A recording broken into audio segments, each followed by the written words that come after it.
하나님의 말씀은 요한계시록 1장 1절입니다. 다 같이 시작.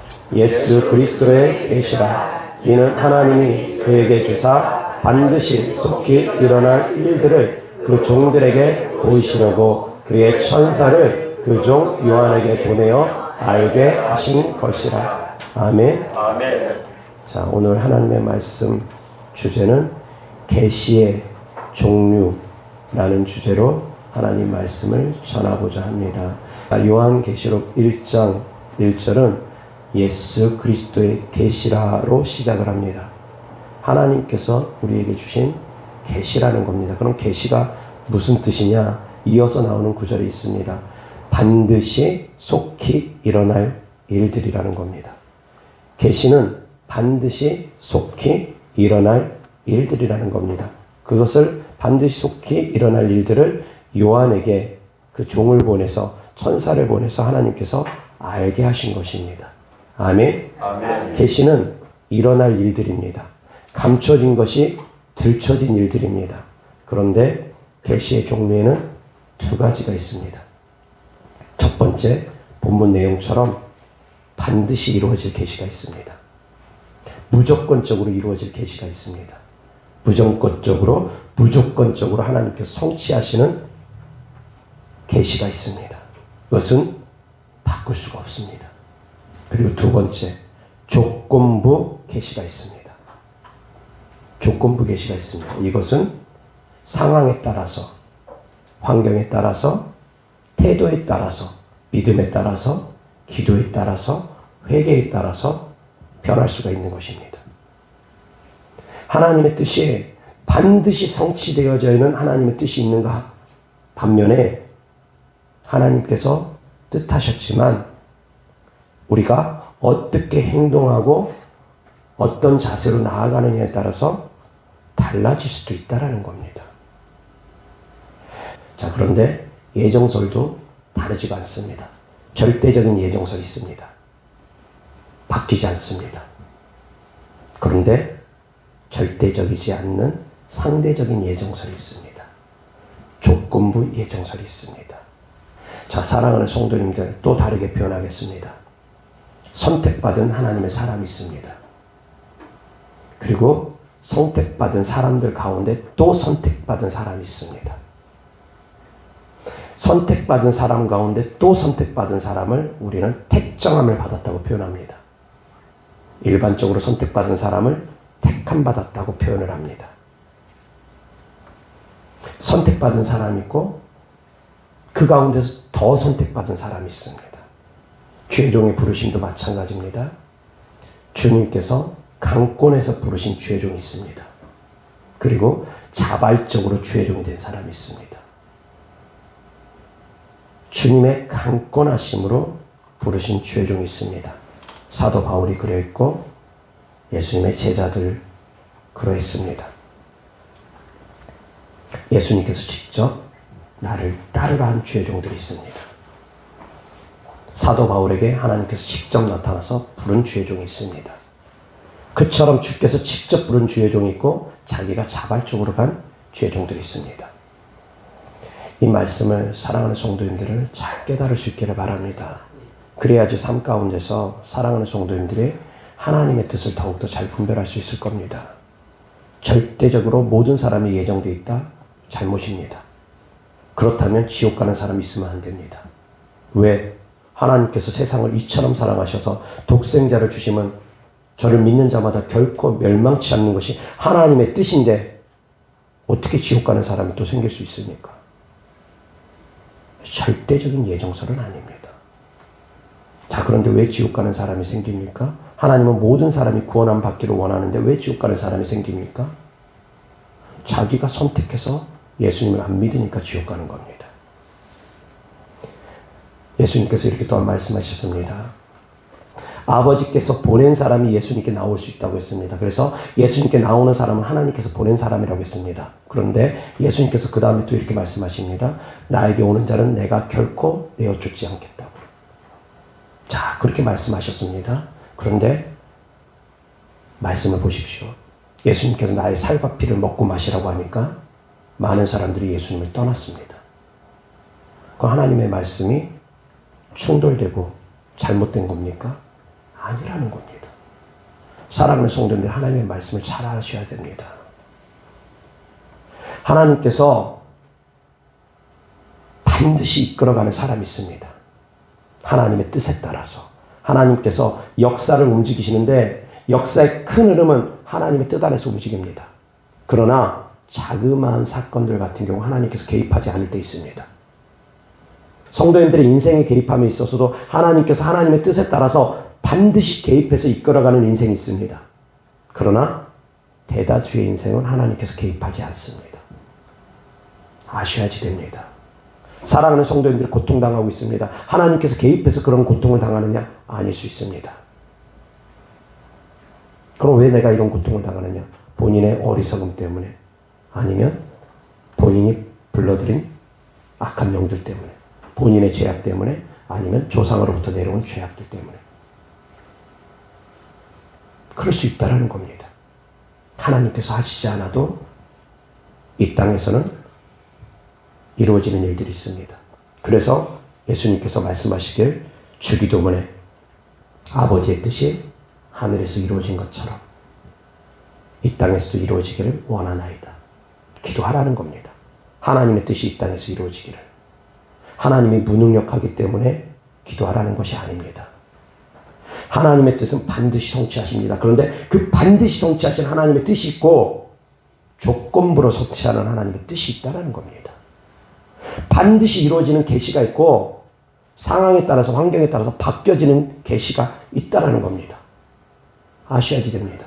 그래서 오늘 말씀을 듣고 사랑하는 성도님들이 하나님의 뜻 가운데 들어갈 수 있기를 주 예수 그리스도 이름으로 축원합니다. 하나님의 뜻 가운데 들어가야 됩니다.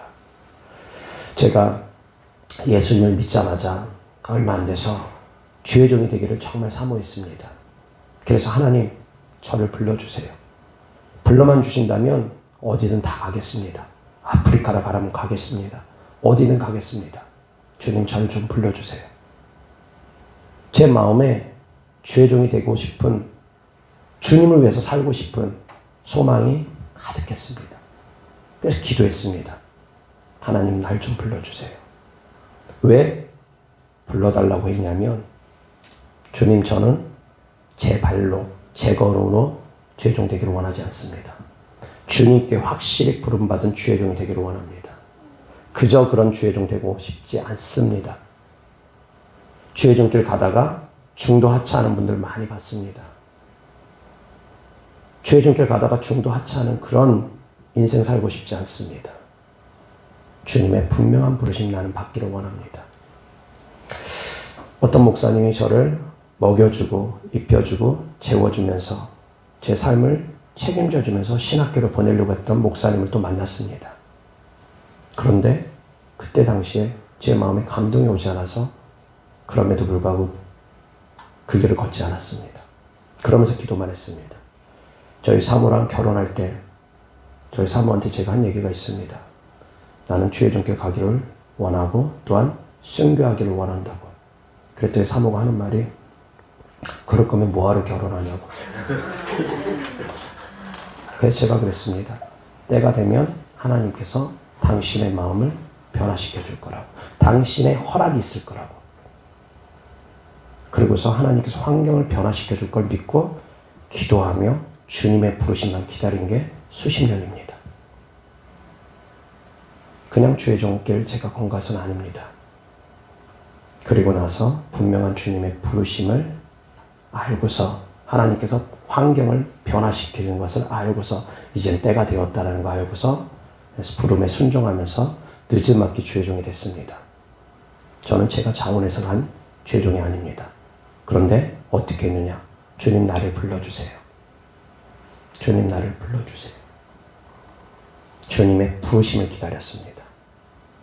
주님이 나를 강력하게 부르시는 부르심을 기다렸습니다. 그러면서 처음에는 이렇게 기도했습니다. 하늘에서 우레와 같은 소리가, 우레와 같은 천둥 소리가 나가지고 사랑하는 아들 병수야. 그러면서 그런 걸 좀 기대했습니다. 아니면 사도 바울처럼 그런 걸 좀 기대했습니다. 근데 저의 부르심은 그런 부르심은 아니었습니다. 그러나 분명한 주님의 부르심이라는 걸 부인할래야 부인할 수 없는 분명한 사건들을 하나님께서 나타내 주셨습니다. 그래서 더 이상은 안 된다라는 것 알게 하시고 꿈을 통해서 하나님께서 계시해 주셨습니다. 죄의 길 가지 않으면 죽음밖에 없다라는 것을 때가 되니까 사방이 첩첩산중으로 어디에도 갈 길이 없고 정중한 공터에서 능력의 신발, 그 능력의 신발을 하나님께 나에게 주시면서 사명 감당하라고 하십니다. 그것을 받지 아니하면 깊은 수렁, 음부에 빠질 수밖에 없다라는 것을 보여주십니다. 정중앙에는 음부밖에 없습니다. 사명 감당하지 않으면 이젠 저에게 죽음밖에 없다라는 겁니다. 저는 그렇게 주님의 부르심을 받았습니다. 여러 가지 하나님께 주신 계시들이 있습니다.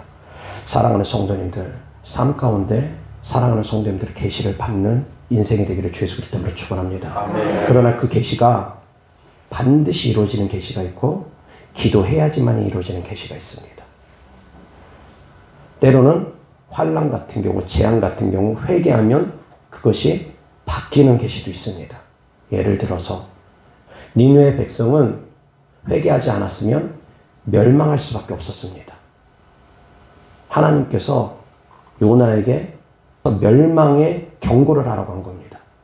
이제 40일이 지나면 이 니느웨 성은 멸망할 것이다. 멸망을 선포하라고 했는데 니느웨 백성들이 가만히 앉아서 멸망을 기다리는 것이 아니라 회개를 해버립니다. 그러니 하나님께서 그 뜻을 돌이켰습니다. 회개하니까 뜻을 돌이켰습니다. 자, 그런데 아무리 기도를 해도 아무리 간절히 부르짖어도 하나님께서 응답하지 않을 때가 있습니다. 남유다 백성이 바벨론의 포로로 끌려갈 때 그랬습니다. 에레미야가 애통하면서 울면서 기도하니까 울지 마라.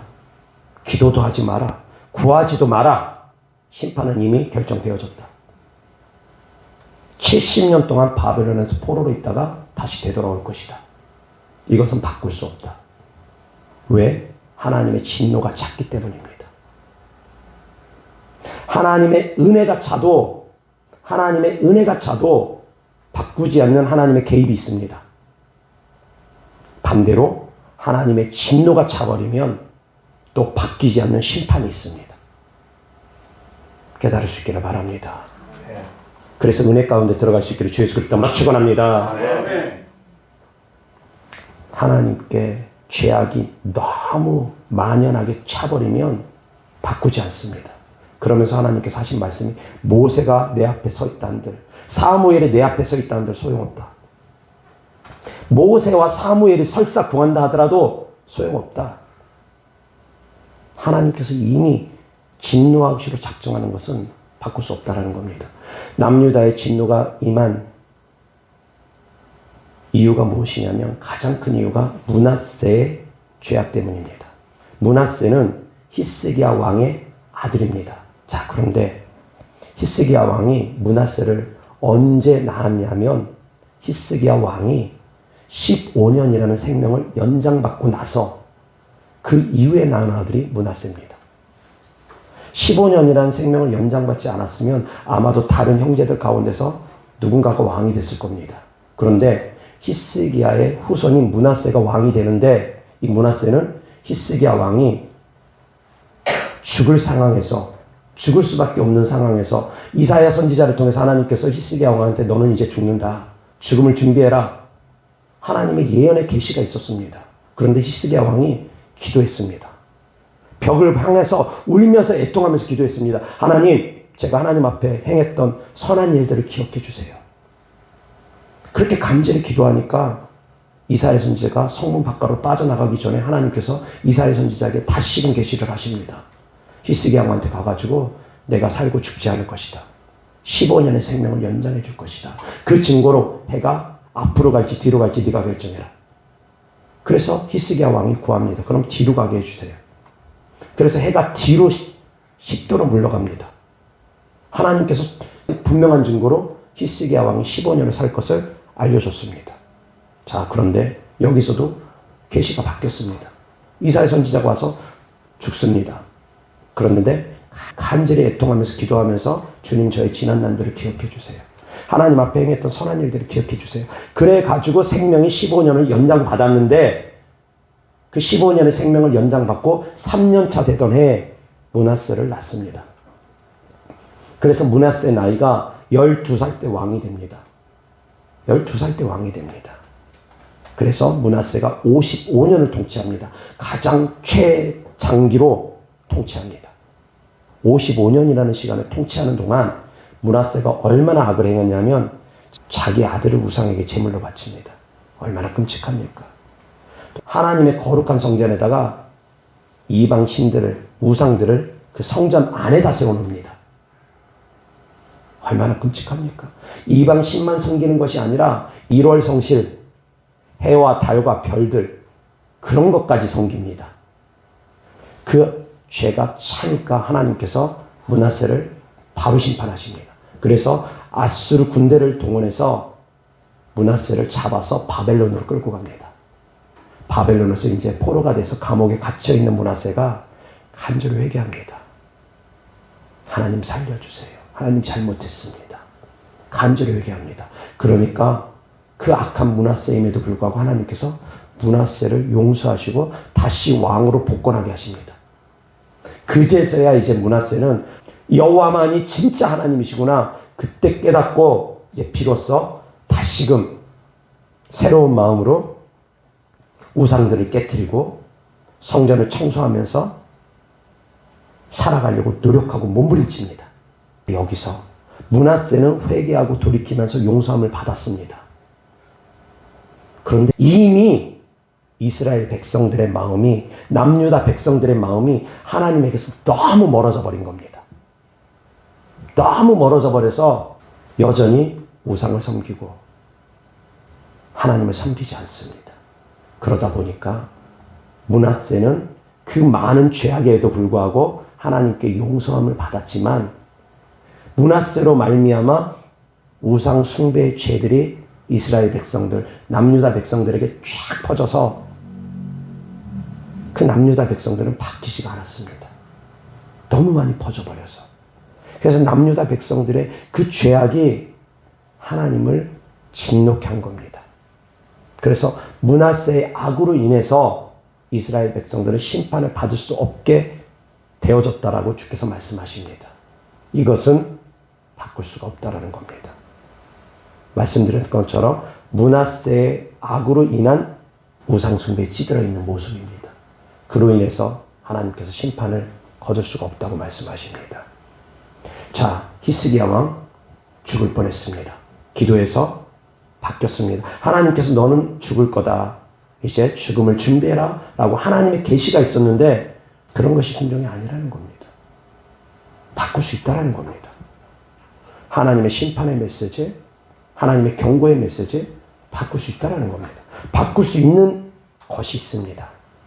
그래서 사랑하는 성도인들은 기도해야 되는 겁니다. 바꿀 수 있는 것이 있습니다. 회개함으로 말미암아 바꿀 수 있는 것이 있습니다. 바꿀 수 있는 것인지 바꿀 수 없는 것인지 우리가 어떻게 다 알겠습니까? 성도님들이 어떻게 다 알겠습니까? 그러니까 바꿀 수 있는 것은 바꿔나가는 겁니다. 하나님께서 바꿔주신다라는 겁니다. 우리가 간절히 기도하면, 애통해서 기도하면, 순종함으로 나아가면, 아멘? 아멘. 그래서 히스기야 왕이 거기서 순종해야 됐다 얘기가 아닙니다. 그것을 불순종이라고 주님 말씀하지 않습니다. 그런 것을 불순종이라고 말씀하지 않습니다. 그래서 순종한다라는 그 의미 안에 사랑하는 성도인들이 분명히 알아야 된다는 것은 그 뜻을, 하나님의 뜻을 알면서 순종하는 것이 중요하다는 겁니다. 그냥 있는 말씀에만 순종하는 것이 아니라 하나님의 말씀 안에 담겨있는 하나님의 뜻을 알고서 순종해야 됩니다. 말씀에만 순종한다고 하면 말씀드렸던 것처럼 히스기야 왕은 그냥 죽어야 됩니다. 그런데 그게 아니라는 겁니다. 하나님의 뜻 안에서 순종하라는 겁니다. 기도하면 바꿀 수 있는 건 바꿀 수 있다는 겁니다. 므낫세도 심판을 받아서 바벨론을 포로로 끌려갔습니다. 어쩌면 회개하지 않았으면 그곳에서 그대로 죽을 수밖에 없었을 겁니다. 그러나 회개하니까 하나님께서 다시 왕으로 복권시켜 줍니다. 니느웨 회개하니까 하나님께서 니느웨의 멸망을 연장시켜 주십니다. 하물며 아합 왕도 회개를 하니까 그 북이스라엘의 악한 왕 대표적인 악한 왕이라고 할 수 있는 그 아합 왕도 회개를 하니까 하나님께서 아합 왕과 아합 왕의 자손들, 아합 왕의 그런 친인척들 다 멸하기로 작정했는데 아합 왕 생전에는 그 자식들 멸하는 거 보지 않게 해주신다고 했습니다. 나봇을 죽임으로 말미암아 그 포도원을 빼앗는 그 죄악들로 인해서 하나님께서 엘리야 선지자를 통해서 아합 왕에게 심판의 메시지를 전했습니다. 너와 너의 가족들, 너에게 속해 있는 사람들 싹 다 하나님께서 멸하실 것이라는. 그런데 아합 왕이 그 메시지를 듣고 회개합니다. 하나님 앞에 겸손히 나아갑니다. 그러니까 하나님께서 그렇다면 너의 생전에는 너의 자손들 죽음을 보지 않게 할 것이다. 그렇게 말씀하십니다. 사랑하는 성도님들, 바꿀 수 있는 것이 있습니다. 바꿀 수 있는 것이 있습니다. 바꾸지 못하는 것 또한 있습니다. 그런데 은혜가 가득 차면 하나님께서 반드시 그의 사람에게 은혜 베풀기로 다 작정하면 반드시 은혜 베풉니다. 자, 부르심에 대해서도 주님께서 부르심이 있다고 했습니다. 어느 날 야고보 요한의 어머니랑 같이 예수님께 부탁을 합니다. 주님 나라 임할 때 주께서 왕에 앉으실 때 한 명은 주님의 우편에 한 명은 주님의 좌편에 앉게 해주세요. 청탁을 합니다. 뒤에서. 그 말을 듣고서 제자들이 화가 나가지고 서로 다툼을 하게 되는 다툼의 원인이 되기도 했습니다. 자, 그럴 때 주님께서 야고보와 요한에게 묻습니다. 무엇을 묻습니까? 나의 마시고자 하는 잔을 너희가 마실 수 있느냐? 그러니 그들이 고백합니다. 네, 마실 수 있습니다. 그때 주님께서 말씀하십니다. 그래, 너희가 고난의 잔을 마실 수 있으려니와 그렇지만 나의 좌편과 우편에 앉는 것은 하나님의 뜻에 따라서 결정될 것이다. 아멘. 자, 예견되어 있습니다. 이미 하나님께서 결정해 놓은 겁니다. 바뀌지 않습니다. 그리고 또한 베드로의 삶도 마찬가지입니다. 베드로의 삶도 하나님께서 요한의 아들 시몬아 내가 나를 사랑하느냐 그 말씀을 하시면서 베드로에게 말씀하신 겁니다. 네가 젊어서는 스스로 띠띠우고 돌아다녔지만 나중에 나이가 먹으면 늙어서는 남들이 너를 띠띠워서 너를 끌고 갈 것이다. 이것이 바로 베드로의 인생이라는 겁니다. 다른 사람이 너를 띠띠워서 너를 끌고 갈 것이다. 네 인생은 하나님 손에 달려있다. 아멘. 저는 이 말씀을 붙잡고 간절히 물도 마시지 않으면서 금식하면서 기도했습니다. 하나님, 저는 이제 더 이상 내 뜻대로 살아가기를 원하지 않습니다. 주님께서 저를 띠띠워 주세요. 베드로를 띠띠워 준 것처럼 주님 제 모든 인생 주님 앞에 드립니다. 제 인생을 띠띠워 주세요. 끌고 가주세요. 그렇게 물도 마시지 않으면서 금식하면서 그러면서 하나님께 매달렸습니다. 주님, 저는 더 이상 제 뜻대로 살기를 원하지 않습니다. 하나님의 뜻 가운데 택정함 가운데 제가 들어가기 위해서 저는 몸부림쳤습니다. 택함이 있고 택정함이 있다고 했습니다. 택한 사람들 가운데서 특별히 취하는 게 바로 택정함입니다. 기드온이 미디안 군대하고 전쟁을 치릅니다. 하나님께서 기드온을 택하심도 특별한 택하심입니다. 모세를 택하심도 특별한 택하심입니다. 요나를 택하심도 특별한 택하심입니다. 자, 모세가 하나님의 부르심에 바로 응답을 했습니까? 모세는 하나님의 부르심에 거절했습니다. 하나님, 저는 입이 둔한 사람입니다. 다른 사람 보내세요. 몇 번이나 거절을 했습니다. 그런 모세를 하나님께서 진노하면서까라도 너에게 말 잘하는 형 아론이 있지 않느냐? 진노하면서라도 모세를 사명을 감당하게끔 보냈습니다. 자, 일반적인 하나님의 뜻은 반드시 그 사람을 써야 되겠다는 사람이 있는가 하면 선택적으로 쓰는 사람이 있습니다. 너 아니면 다른 사람 쓰면 돼. 너 이거 해. 못하겠습니다. 너 그래 아웃. 다른 사람 또 불러. 너 이거 해. 못하겠습니다. 너도 아웃. 너 이거 해. 하나님은 어떤 사람은 선택적으로 쓰십니다. 시켰는데 안 한다. 아웃.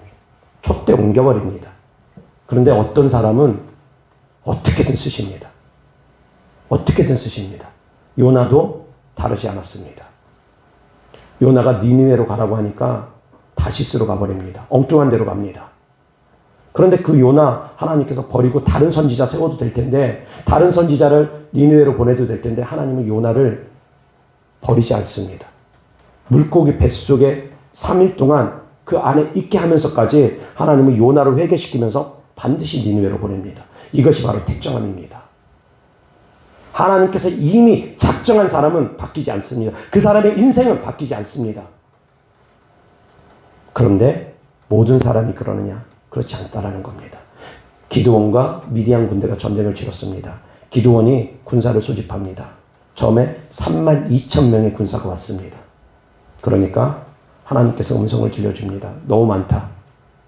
두려워하는 자는 집으로 돌려보내라. 전쟁을 두려워하는 사람은 집으로 돌려보내라. 그래서 자, 무서운 사람들 손 집으로 가. 그래서 22,000명이 되돌아갔습니다. 10,000명이 남았습니다.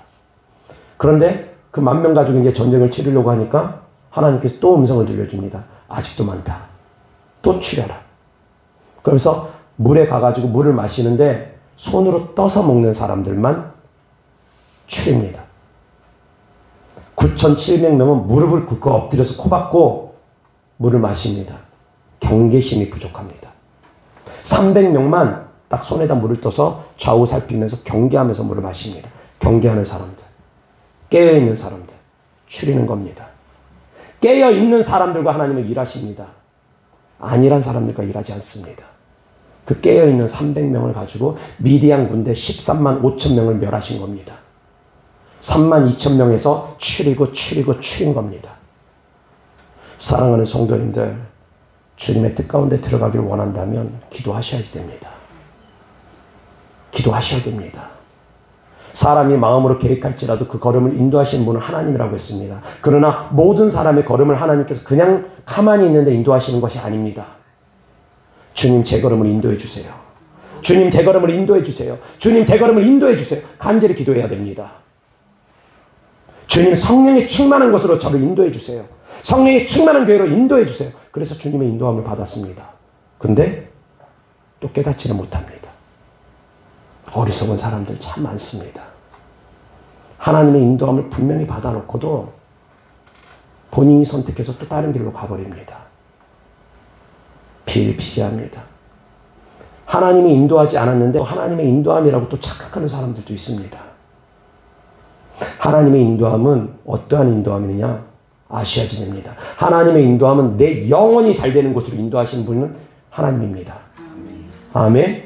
하나님은 내 영혼이 잘 되는 곳으로 인도하시는 분입니다. 망하는 곳으로 인도하는 분이 아닙니다. 성령의 충만한 곳으로 인도하시는 분이 하나님이십니다. 깨달음의 시가 있기를 주 예수 그리스도로 축원합니다.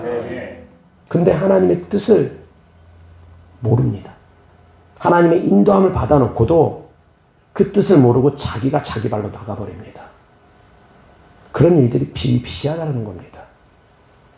하나님의 뜻을 사람이 모르고서 엉뚱하게 행동을 하는 일들이 많다라는 겁니다.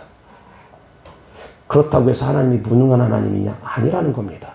일일이 간섭하지 않는다라는 겁니다. 왕이 백성들의 삶 가운데 개입해가지고 일일이 야, 너 오늘 몇 시에 일어나고 몇 시에 자고 일일이 간섭하지 않는 것 같습니다. 왕이 개개인의 백성들의 삶을 일일이 찾아가가지고 너 이렇게 살아야 돼, 너 저렇게 해야 돼, 간섭하지 않는 것 같습니다. 그러나 왕의 눈동자에 들어가 있는 사람들, 왕 측근들, 그런 사람들은 왕이 너 몇 시에 회의 있으니까 나와. 명령하고 불러내고 그들의 삶을 왕은 챙깁니다. 왕의 측근들. 사랑하는 성도님들이 예수님의 측근이 될 수 있기를 주 예수 그리스도로 축원합니다. 예수님께 가까이 가면 예수님께서 챙깁니다. 들어가야 됩니다. 택함에서 머무르지 말고 택정함 가운데로 들어가야 됩니다. 내 인생이 기도하면 바뀔 수 있습니다. 얼마든지 바뀝니다. 회개하면 얼마든지 바뀔 수 있습니다. 모든 것이 다 예정되어 있는 것이 아니라는 겁니다. 예정되어 있는 부분이 있다 할지라도 조건부 예정일 수 있는 것이 대부분이라는 겁니다. 무조건적인 예정은 극히 일부입니다. 수천만 명 중에 한 명, 수억 명 중에 한 명, 수십억 중에 한 명일 수 있습니다. 무조건적인 예정은 하나님께서 역사를 움직이고자 할 때, 하나님의 뜻을 이루고자 할 때 그런 사람들은 들어서 씁니다. 사울 왕은 하나님 앞에 의롭지 못했습니다. 그래서 처음부터 사울 왕을 버리고자 했던 것은 아닙니다. 본인이 하나님 앞에 불순종하고 왕의 자리에 연연하면서 하나님을 두려워하지 않고 선지자의 말을 순종하지 않고 백성들은 두려워하면서 하나님은 두려워하지 않고 그러한 그의 행동들 때문에 결국 버림받은 겁니다. 사랑하는 성도님들, 예수님을 믿다가도 예수님을 안 믿는 사람들이 있습니다. 하나님께서 버려서 그런 것이 아닙니다. 본인이 하나님을 떠났기 때문입니다. 나의 살과 피를 먹고 마시라 주께서 말씀하실 때 어떻게 하면 주님의 살과 피를 먹고 마실 수 있습니까? 하면서 들으려고 했으면은 그들은 예수님을 떠나지 않았을 겁니다. 그런데 이해하지 못하니까 바로 배척해버리고 떠나버립니다. 그랬기 때문에 그들은 영생을 얻을 수 없었다라는 겁니다. 나의 살과 피를 먹고 마시라고 할 때 많은 사람들이 예수님을 떠나고 두 번 다시 예수님께 찾아오지 않았다고. 이해하지 못하니까 그러더라는 겁니다. 예수님께서 직접 말씀을 전해도. 사랑하는 성도님들, 이해하니까 따르는 것이 아닙니다. 믿으니까 따르는 겁니다. 아멘? 아멘? 베드로와 예수님의 제자들이 예수님의 그 말씀을 이해했겠습니까? 그들도 이해 못하기는 매한 가지였을 겁니다. 그러나 베드로의 고백처럼 생명의 말씀이 주께 있사온데 우리가 어디로 가리까? 베드로는 중요한 것이 무엇인지 그 중요한 가치를 분명하게 알고 있었습니다. 그런데 신앙생활하는 분들 가운데 그 절대 다수가 떠나갔던 것처럼 이 중요한 가치를 제대로 알지 못하면서 신앙생활하는 사람이 너무 많다라는 겁니다. 하나님은 우리를 성령에 충만한 곳으로 인도하십니다. 영적으로 잘 되는 곳으로 인도하십니다. 성령이 충만하지 않는 곳으로 인도한다. 그건 하나님의 인도함이 아닙니다. 아셔야지 됩니다. 하나님은 우리가 육신적으로 바쁘고 육신적으로 건강하고 육신적으로 물질적인 축복받고 물론 그러한 축복도 주시지만 하나님은 먼저는 영혼 잘 되는 곳에 하나님은 관심이 있습니다. 영혼 잘 되는 곳으로 하나님이 인도하십니다. 아셔야지 됩니다. 악한 영들을 대적해서 악한 영들을 몰아내는 건 영혼 잘 되는 일입니다. 아셔야지 됩니다. 하나님은 영혼 잘 되는 곳에 가장 먼저 관심이 있으신 분입니다. 그래서 너희는 먼저 그의 나라와 의를 구하라고 합니다. 아멘.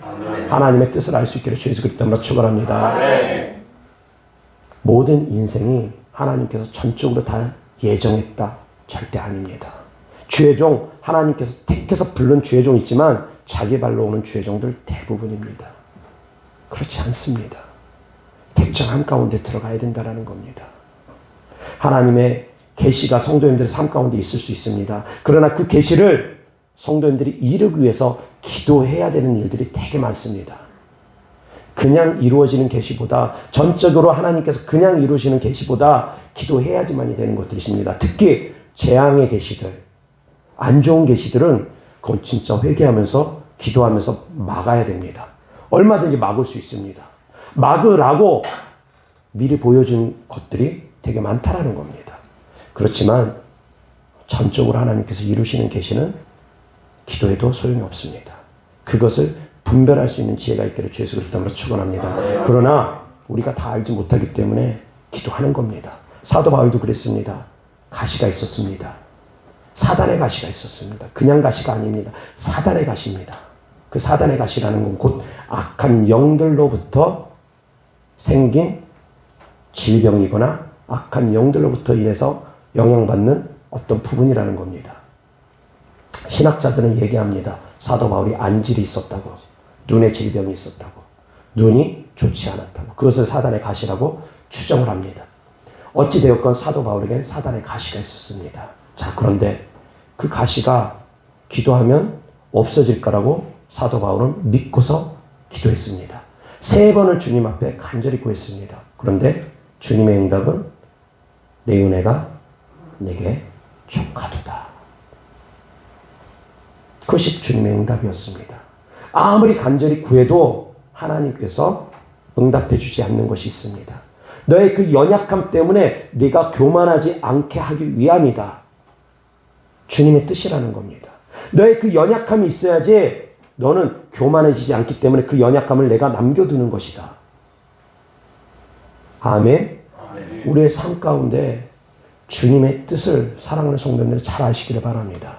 우리의 삶 가운데 하나님께서 힘든 일을 두시는 이유가 있습니다.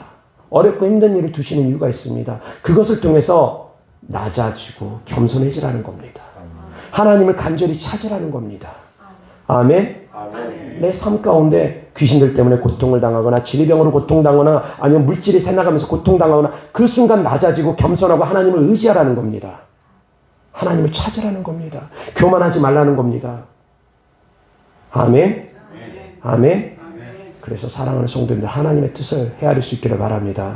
다만 악한 것들이 주는 질병, 악한 것들이 들어와서 해방하는 가난, 악한 것들로 인해서 당하는 정신적인 고통들, 그것은 우리가 당할 이유가 없습니다. 이것은 전혀 없습니다. 왜? 예수님께서 마귀의 일을 진멸하시기 위해서 이 땅에 오셨기 때문입니다. 아멘. 예수님께서 영혼 육을 다 구원하시기 위해서 이 땅에 오셨기 때문입니다. 아멘. 하나님이 연단 때문에 주시는 고난도 있지만 하나님의 연단으로 인한 고난보다 악한 영들 때문에 도둑질하고 죽이고 멸망시키려는 그 악한 영들 때문에 당하는 고난이 훨씬 많습니다. 그래서 사랑하는 성도님들이 영적 전쟁을 치르면서 성령님을 의지해서 성령님과 함께하면서 악한 영들을 대적하면서 내어 쫓아야 됩니다. 그러면 삶이 바뀔 겁니다. 인생이 바뀔 겁니다. 아멘. 하나님은 우리가 영원 잘 되는 곳으로 인도하시는 분이라는 것. 아멘. 그래서 오늘 말씀 잘 깨달을 수 있기를 바랍니다. 모든 것이 다 예정되어 있느냐? 아니라는 겁니다. 예정된 특별한 사람들이 있습니다. 성경에 보면 다 예정된 것 같습니다. 하다못해 아브라함이 그 하인을 리브가를 얻기 위해서 보냅니다. 그 하인이 우물가에서 마음으로 기도합니다. 하나님, 나에게 물을 주고 나에게뿐만 아니라 여기 있는 낙차에게까지 물을 주는 사람이 하나님께서 이삭의 짝으로 맺어준 사람일 걸 제가 알겠습니다. 그렇게 믿겠습니다. 그 기도가 채 끝마치기도 전에 마음으로만 그 기도를 했는데 리브가가 와가지고 그 하인에게 물을 주더니만 스스로 낙타에게도 물을 먹이겠다고 합니다. 낙타는 물을 엄청나게 먹습니다. 그 낙타 여러 마리 물을 먹이려면 몇 시간 동안 우물을 길러가지고 물을 먹여야 될 겁니다. 몇십 분이 아닙니다. 몇 시간 이상입니다. 쉽게 할 수 있는 일이 아닙니다. 자, 그런데 그 하인의 그 마음의 기도만으로도 하나님께서 이루셨습니다. 그것을 보면 모든 것을 하나님이 다 예정한 것 같다. 그런 생각 듭니다. 자, 그런데 아시기 바랍니다. 신명기 28장에 주께서 말씀하셨습니다. 너희가 하나님의 말씀에 따라 순종하면 복을 받고 순종하지 아니하고 우상에게 절하고 우상 숭배하면 저주를 받고 조건부입니다. 너가 순종하면 복을 받고 불순종하고 하나님을 떠나면 저주를 받고 조건부입니다. 무조건 축복받는다, 무조건 저주받는다 아닙니다. 너가 어떻게 하느냐에 따라서 달라진다라는 겁니다. 아멘. 아멘. 그것이 바로 우리의 인생들입니다. 내가 어떻게 행동하느냐에 따라서 축복의 인생이 될 수도 있고 저주의 인생이 될 수도 있는데 그 가운데 악한 영들의 회방들이 있기 때문에 또한 영적 전쟁을 치르는 겁니다. 에베소서 6장의 말씀처럼 마귀를 대적하라고 합니다. 마귀를 대적하기 위해서 전신갑주를 입으라고 합니다. 그리고 그 전신갑주를 입고서 수시로 기도하라고 합니다. 그게 에베소서의 6장의 말씀입니다.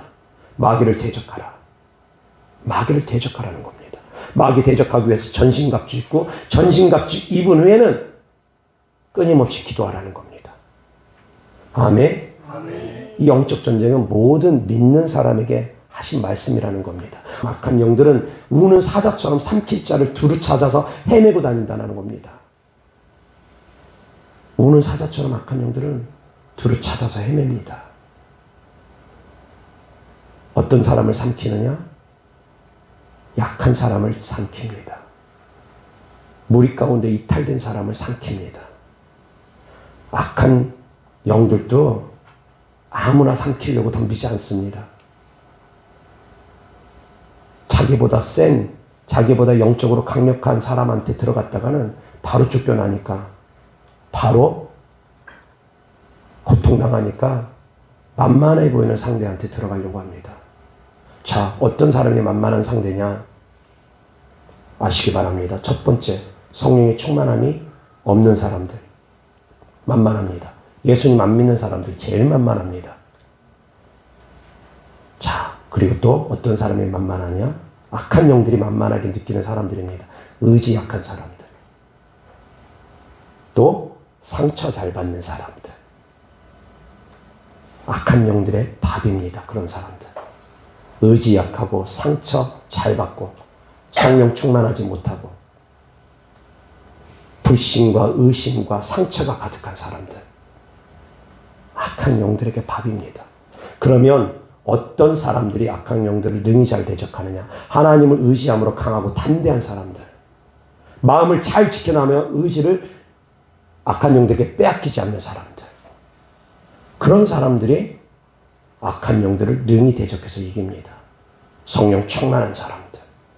아멘. 그래서 강하고 담대할 수 있기를 주 예수 그리스도 이름으로 축원합니다. 더욱더 성령 충만함이 있기를 주 예수 그리스도 이름으로 축원합니다. 성령 충만해지고 내 의지를 악한 것들에게 빼앗기지 말라는 겁니다. 그리고 악한 것들은 말씀드렸던 것처럼 상처를 잘 이용합니다. 아픈 상처들을 잘 이용합니다. 그래서 그 아픈 상처들을 붙잡고 기생합니다. 그것을 자꾸 건드리면서 떠올리게 만들면서 분노를 일으키고 자꾸 좌절하게 만들고 우울하게 만들고 자꾸 상처 떠올리면서 그 안에서 기생해 나가는 것들이 그놈들이 하는 짓입니다. 그래서 내 마음의 아픔과 상처들이 예수님의 십자가의 사랑으로 치유돼야 됩니다. 치유돼야 됩니다. 아멘. 그래서 치유될 수 있기를 주 예수 그리스도로 축원합니다. 하나님 말씀 보겠습니다.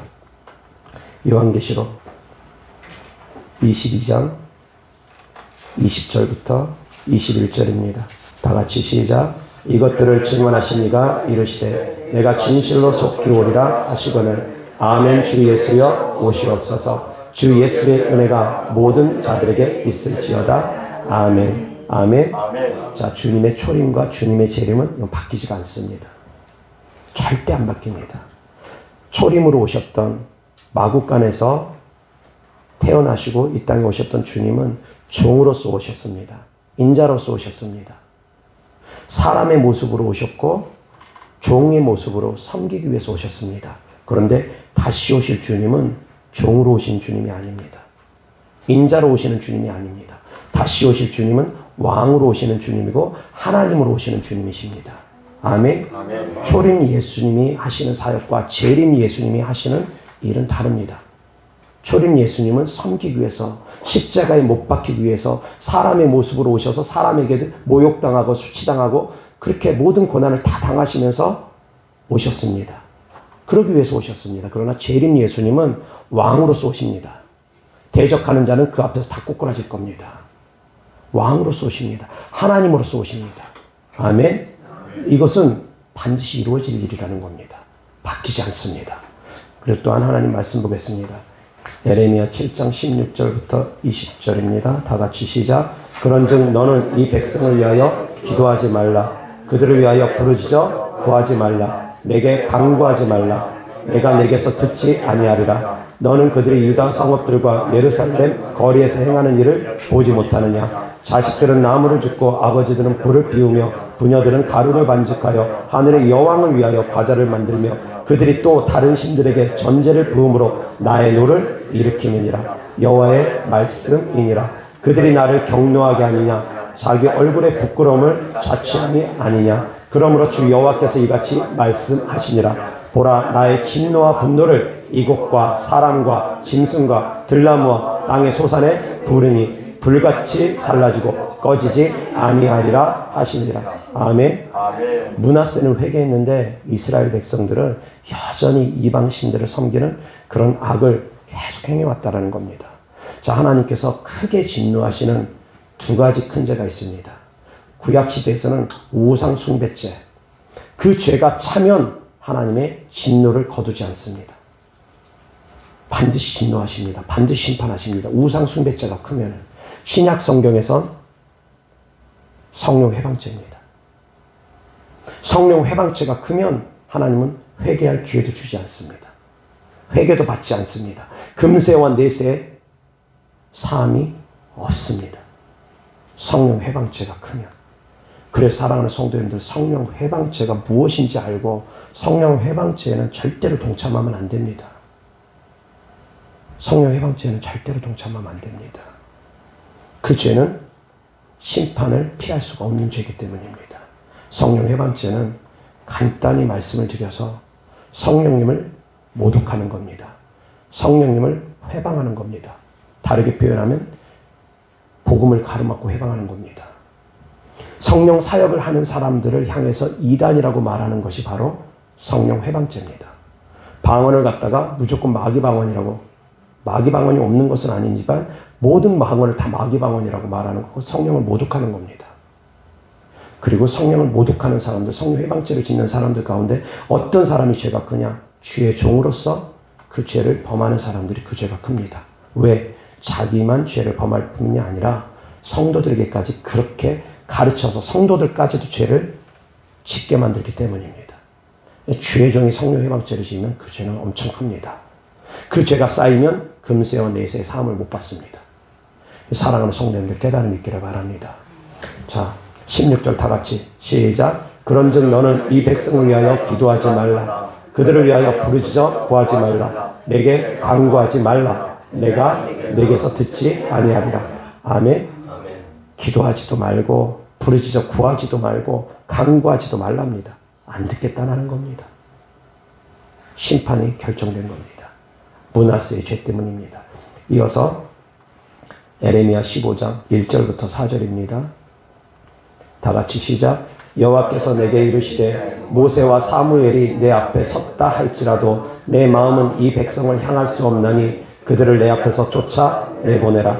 그들이 만일 내게 말하기를 우리가 어디로 나아가리요 하거든 너는 그들에게 이르기를 여호와께서 이와 같이 말씀하시니라. 죽을 자는 죽음으로 나아가고 칼을 받을 자는 칼로 나아가고 기근을 당할 자는 기근으로 나아가고 포로될 자는 포로됨으로 나아갈지니라 하셨다 하라. 여호와의 말씀이니라. 내가 그들을 네 가지로 벌하리니 곧 죽이는 칼과 찢는 개와 삼켜 멸하는 공중의 새와 땅의 짐승으로 할 것이며 유다 왕 히스기야의 아들 므낫세가 예루살렘에 행한 것으로 말미암아 내가 그들을 세계 여러 민족 가운데 흩으리라. 아멘. 아멘. 그 죄악으로 말미암아 그렇게 되어졌다라는 것입니다.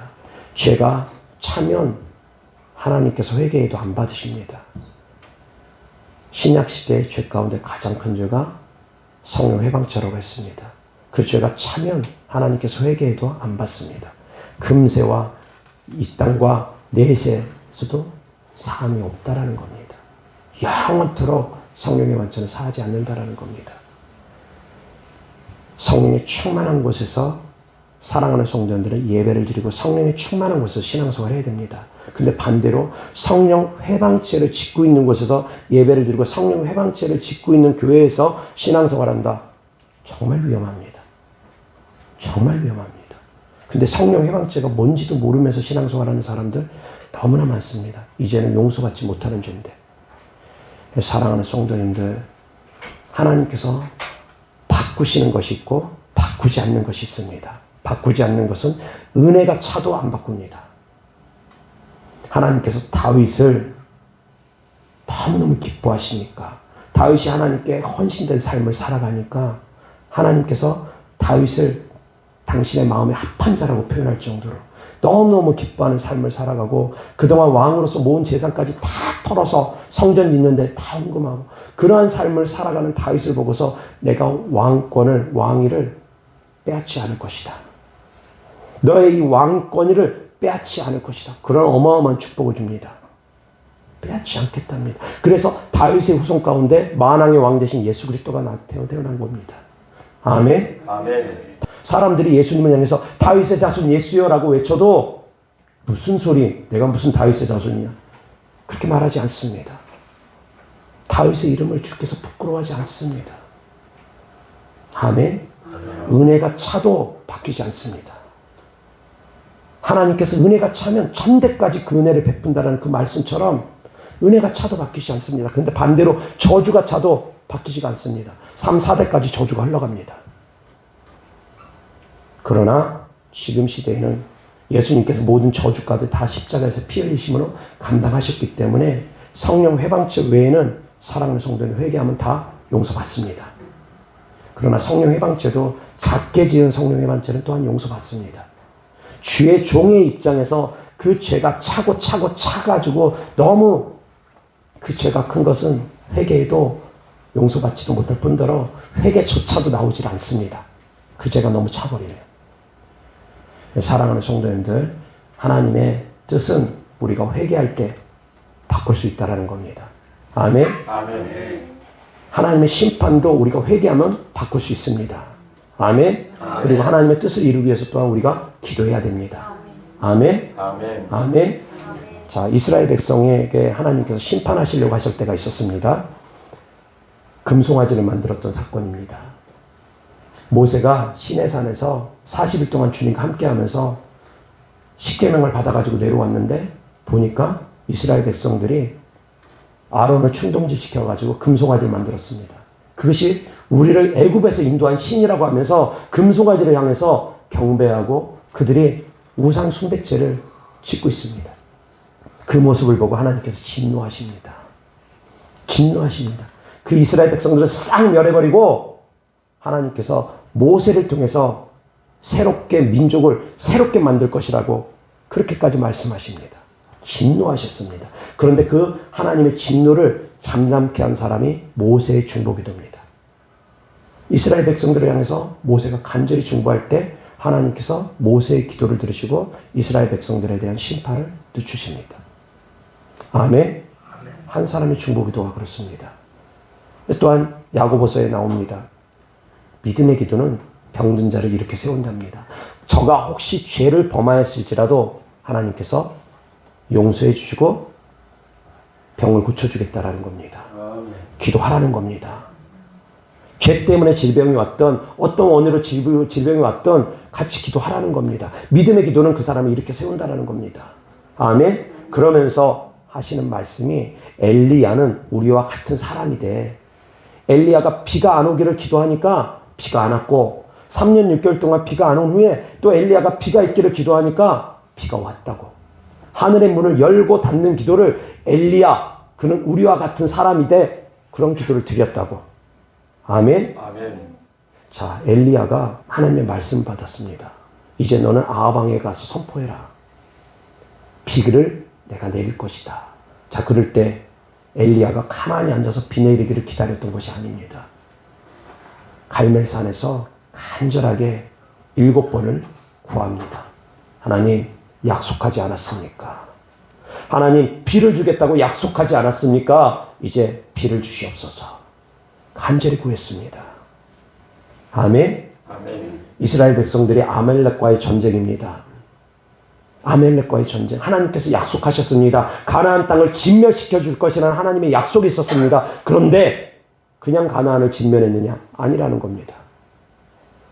모세가 지팡이를 들었습니다. 손이 올라가면 이스라엘 백성들이 이기고 손이 내려가면 이스라엘 백성들이 싸움에 집니다.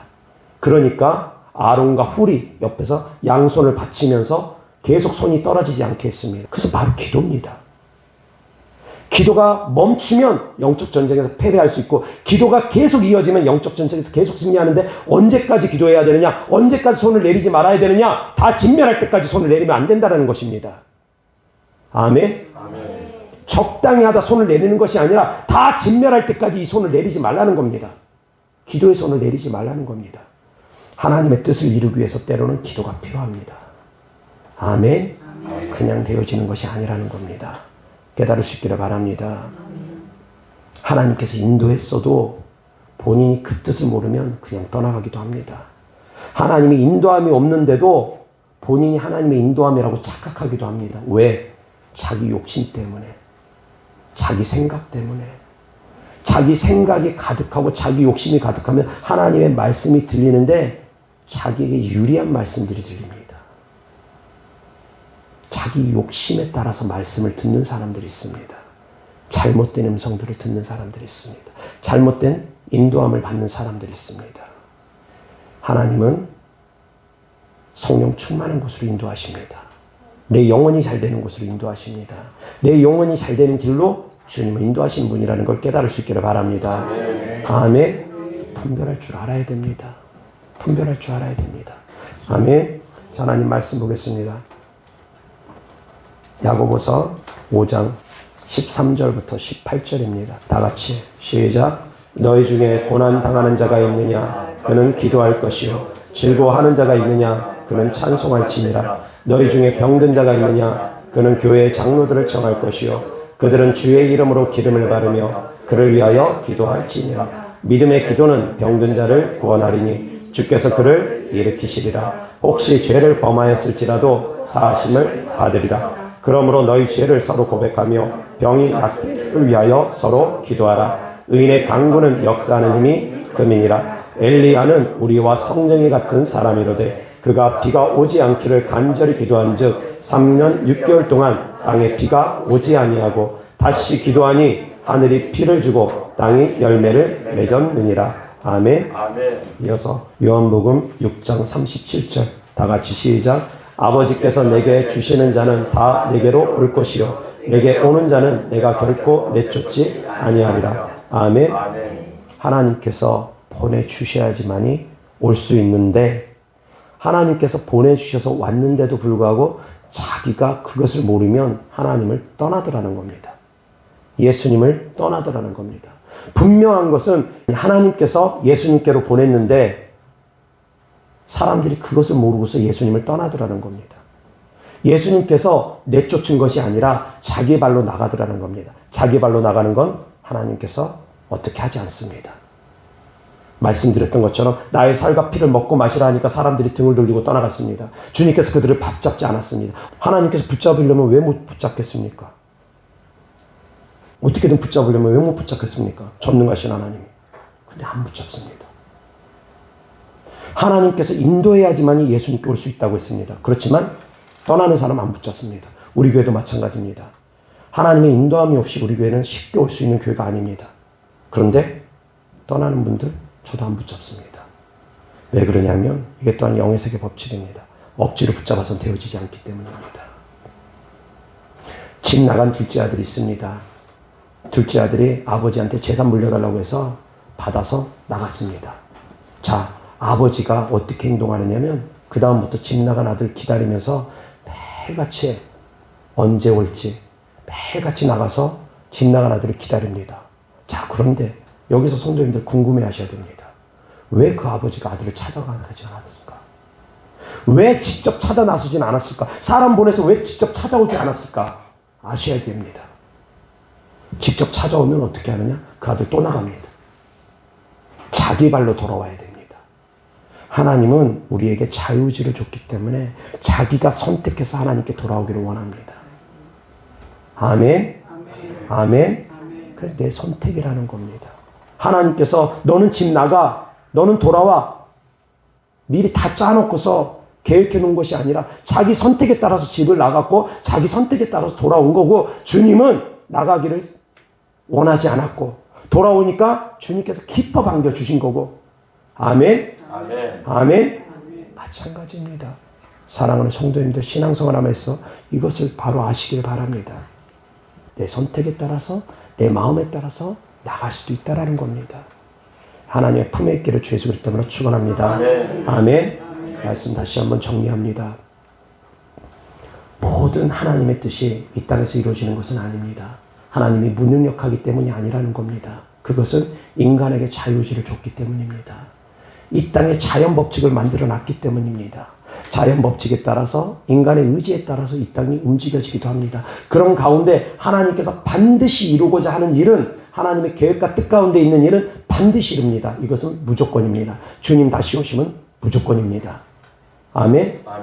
주의종도 그러한 부르심이 있는 주의종이 있고 그러한 부르심이 없는 주의종도 있습니다. 인간의 예정도 그러한 예정이 있는 사람이 있고 그러한 예정이 없는 사람이 있습니다. 그런 예정 가운데 그럼 들어가려면 어떻게 해야 되느냐? 사람이 마음으로 계획할지라도 그 걸음을 인도하시는 분 하나님이라고 나의 마음의 뜻이 하나님의 인도함을 받으려면 어떻게 해야 되느냐? 기도해야 됩니다.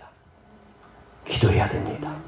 기도하면 하나님께서 기도의 응답으로 성도님들의 삶을, 인생을 이끌어 가실 것입니다. 아멘. 악한 영들을 대적해서 내어 쫓는 삶을 또한 사셔야지 됩니다. 그놈들은 신앙생활에 전반적으로 다 방해하고 회방하기 때문입니다. 그래서 사랑하는 성도님들이 전신갑주를 입고 악한 영들을 대적하기를 원합니다. 아멘. 이것은 하나님의 뜻입니다.